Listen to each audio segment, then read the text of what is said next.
Welcome back to Paint Raider, your channel dedicated to providing feedback on your miniature paint jobs, especially where the internet has not provided really any. So let's get into this model here. This comes to us from Reddit. It's titled "My First Malifaux Mini Criticism." Sorry, my first Malifaux Mini. Criticism and advice is welcome and wanted. Baby Cade from Malifaux. I really am not familiar with Malifaux. I did not realize that this was the aesthetic, but let's take a look at the comments here. Hello, I'm a newish painter. Previously, I've done speed painting with some Warhammer models, but now I'm trying to work on overall skill. This is my first mini painted without significant use of any contrast paint, so just a bit on his hair after I had messed it up. I see. You may notice that this space is somewhat terrible. I was going for something, but I didn't get there. You have to make mistakes to learn, though, right? I welcome any advice or criticism. I need to work on brush control and decision making with paints for sure. I don't know if anything but time will help with that, but specific recommendations based on this would be helpful. This is about the best I can do right now, so it gives a good idea of my current skill. What I'm most proud of here is that diaper. I think I did white cloth pretty well. What I'm most frustrated with is the base and the face. I was trying to follow the artistic rendition on the box art with the white eyes and the runny mascara look, but I don't know if I pulled it off. As for the base, yeah, mistakes were made. That base is more complex than it looks, and it doesn't look good enough for the work put in. Okay. Let's have a look at the all of the different pictures that he uploaded, and we can talk about it afterwards. So this is the back view, and this is the, I guess, comparison to a Space Marine. So pretty small overall, but then again, it's a baby. So okay, so we don't really need a third picture right here. Okay, so it's between the front and the back view here. Okay, so first of all, my overall thoughts on this paint job. You know, he's saying that he's a pretty newish painter, so we're gonna go with like a tabletop standard here, and I think this is a solid 3. It's a solid 3. You know, paint is on everything. It's relatively clean. But yeah, you know, I mean, I think it probably it could use highlight, and it could use some. Oh, I'm gonna say it washes right on this, right? So let's get into it. Okay, my first point I'd want to talk about is, you know, he said that he used contrast paints before primarily, but now he wanted to step away from that, using that. You know, when it comes to painting, it's so difficult to just make a huge jump, like right away, right? So if you're more of a contrast painter, you know, what I would suggest to this person and to anyone else, that if all you've been doing is sort of slap chop, contrast painting, that type of process, keep that process, if anything, right? There's nothing intrinsically wrong with slap chop as a base even. So I would suggest you could have just done the slap chop and then started working on building over and above that, right? So that would have helped. I'm sure it would have helped with, you know, the texture on this decapitated teddy bear. I don't know if these are supposed to be guts or what, actually. Is this a bear or is it a teddy bear? Is it meant to be fluff? I don't know. Maybe it's meant to be fluff, right? But I think that, you know, you could start with contrast the whole thing. Just do the whole thing in contrast, right? And then it's like, okay, cool. I'm going to work on using that contrast, you know, the hair or the skin or this, right? And you can like take it to a level that, you know, you're comfortable with, right? As opposed to trying to change every single thing that you've been doing. So it, you know, if you've been doing contrast painting and then suddenly you're like, no, I'm going to do non-metallic metal volumetric highlighting with a loaded brush technique. I was like, come on. Like,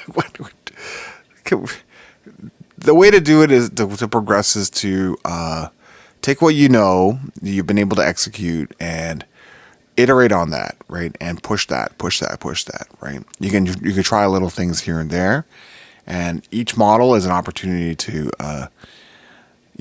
get reps in on improving that. And every day you get better by 1%, 0.5%. By the end of the year, you're banging on some pretty nice stuff. So I would say don't abandon the contrast process. It's been working for you, to a degree, and try not to change too much, because it becomes like, you get sort of flummoxed with like so many things to worry about, and then you don't really know what to fix, right? So because your brain doesn't have a point of reference to what it could look like otherwise, right? So that's my first thing. Okay, so moving on to other parts of the model here. So I touched on the bear. The bears have no texture on the fur. I'd like to see a lighter brown on this, just on the raised parts, just to show that the texture of the bear is there. Here, all on this face. Maybe a light dry brush is enough, really, right, to do that. And the weapon here. I don't really know what this weapon is supposed to be like, but if it's meant to be like a really sharp, if it's meant to be really rusty, then we need to put some rust into it, like some oranges and browns and dark reds into this, followed by just a really sharp silver edge here. Or if it's meant to be a lot newer, then maybe like this has to be just a lot brighter, right? So if anything, at a minimum, the sharp edge needs to be like silver. Like this, I should be able to see it here. I don't see it. Maybe it's the angle of the photograph, but I don't know. Maybe. So that's what I would suggest on this knife. On the baby itself, there's a couple things. The skin tone is okay. It looks okay. Maybe it could be cleaned up a little bit on the toes, because it doesn't quite make sense for him to have green toes like this. Overall, it's okay. It's a little fake, but okay. Can't get too nitpicky about this, right? The question there was a question really about the makeup, right? So it's supposed to have white eyes, okay. I mean, I don't know, but runny makeup. I'll tell you what I look at when I see this model. It looks like he's just cosplaying a superhero type of thing. Doesn't really look like runny makeup. Runny makeup has got very distinct lines that will follow like down the face. So like down, a little bit of curve and down, right? And then like a little, maybe two, so you need to really have a thin black, like it can't be like the really, really black, but it's got to be like a let's say 1-to-3 ratio of paint to water black, that just you do in a very thin line, just like here and here. It doesn't have to be straight, because you think with the way the water, like a tear would roll down the cheek, it's not straight. It's going to follow the path of least resistance there. So that's something that I think could be done to improve that. Okay. He wants some recommendations on brush control and decision making with paints. Okay, so let's talk about brush control here. You can see there is some issues with brush control, right? Like in this L, the red is coming out of the lip here and out to the green, and along this edge here.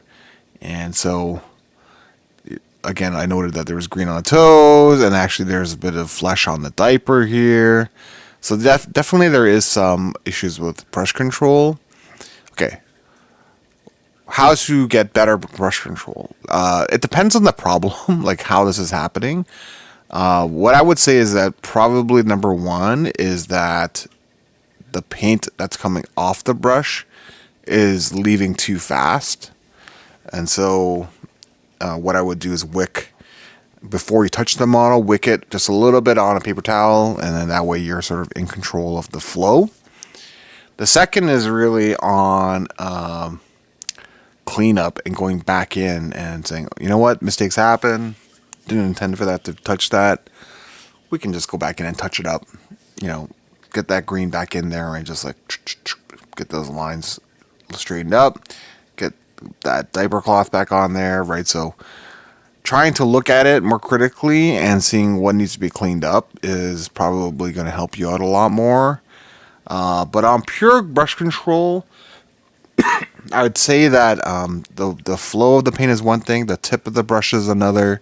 Making sure you're working with brushes that have a good tip.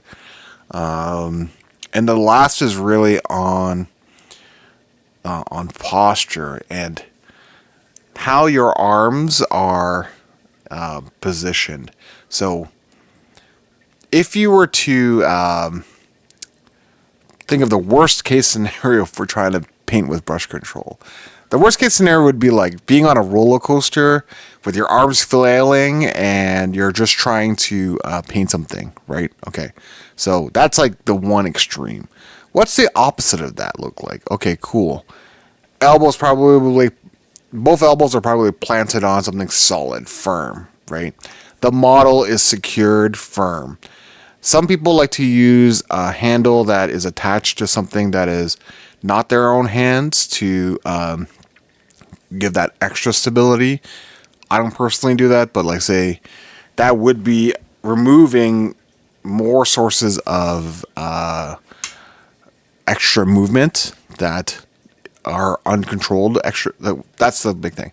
Uncontrolled movement is the big variable there, and so getting your elbow set on the table helps to remove that.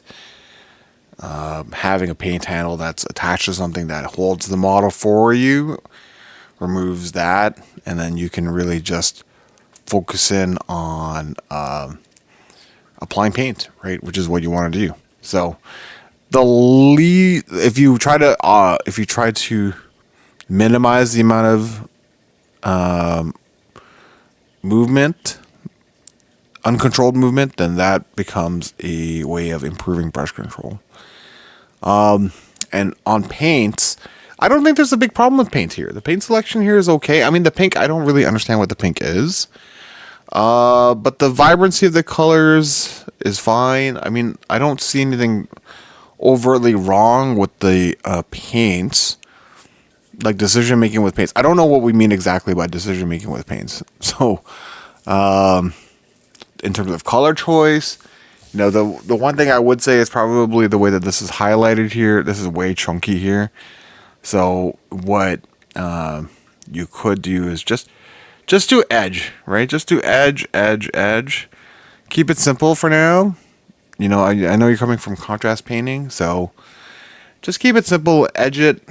It will look okay. It will look fine. And then if you want to do stuff like volumetric paintings, volumetric highlighting and stuff, you can do that once you get a bit more comfortable doing what you're doing. So those are my thoughts. Please let me know if anything I've said you disagree with, or you have anything else to add. Would like to hear that from any of you. And until next time, have a great night.